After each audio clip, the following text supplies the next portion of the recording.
Hello students, good morning to all of you. Let us discuss with the lesson of geography, resources and development.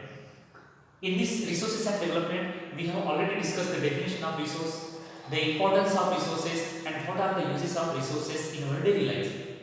In this part, we are going to discuss about the classification of resources.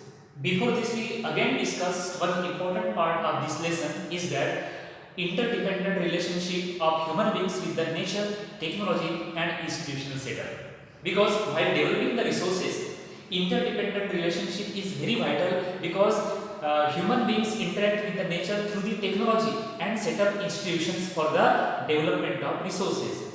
That is why this interdependent relationship is very important while studying the resources and development lesson of geography. Now moving towards another part, classification of resources. We have already discussed two parts. One, the resources are classified on the basis of origin, biotic and abiotic. Another category of the resource classification is that resources are classified on the basis of exhaustibility. One, renewable resources and second, non-renewable resources. Again, we already discussed the third part, the classification of resources on the basis of ownership. One, individual resources, second, community resources, third, national resources and fourth, international resources. These are four types of resources on the basis of ownership. Now moving towards another part that we shall going to deal in this video, that is resources which are classified on the basis of status of development are four types. On the basis of status of development, resources are classified into four parts. One, potential resources, second, developed resources, third, stock resources and fourth, reserve resources.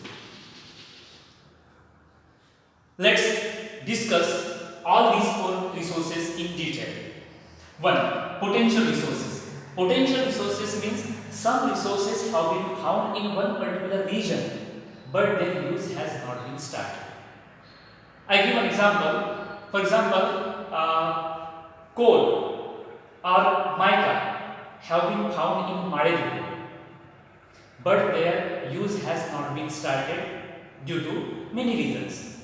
Only found out which quality, which quantity, everything we don't know. Only resources are found out in Madhya, but their use has not been started.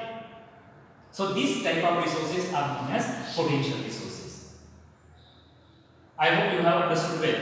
Second, developed resources. The resources have been found out in one particular region. Their quantity and quality is determined, means decided. But the use of these resources depends on the accessibility and affordability of technology. These type of resources are called developed resources. So keep in mind the developed resources and potential resources. In between these two, there is one difference is that potential resources means only resources are found out, but their use has not been started. But in developed resources, resources have been found out, their quality and quantity is how much quantity resources are found out and which type of quality, low, medium, high, everything is found out. And but their use depends on the accessibility and feasibility of technology. These type of resources are called developed resources. Fourth, stock resources. There are some resources which is abundantly available in the environment or on the earth, but human beings currently do not have appropriate technology to access these. These type of resources are called stock resources. Let's take an example of water. Water is a compound of two inflammable gases, that is hydrogen and oxygen. You know, you are the students of science also. So hydrogen and oxygens are largely available in the environment.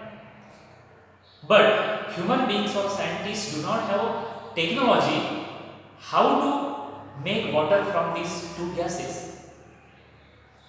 Therefore, these type of resources are considered stock resources.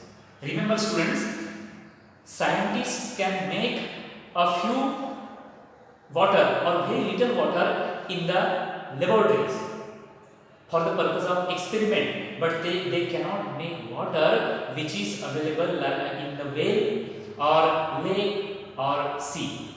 Therefore, hydrogen and oxygen, these two gases which can be used for making water, but human beings don't have technology. That is why these two gases are considered stock resources. And last one, reserve resources. Reserve resources means the resources which can be used for making future requirements, for the future and for the development. These resources are called reserve resources. For example, in India, river water is used for generation of electricity, hydroelectric power. But in India, the river water and dam water is used in very limited way, very limited extent. Therefore, most of the river water and dam water is used for other purposes, and that is why water in the river or dams is considered reserve resources. Another example of reserve resources is forest also.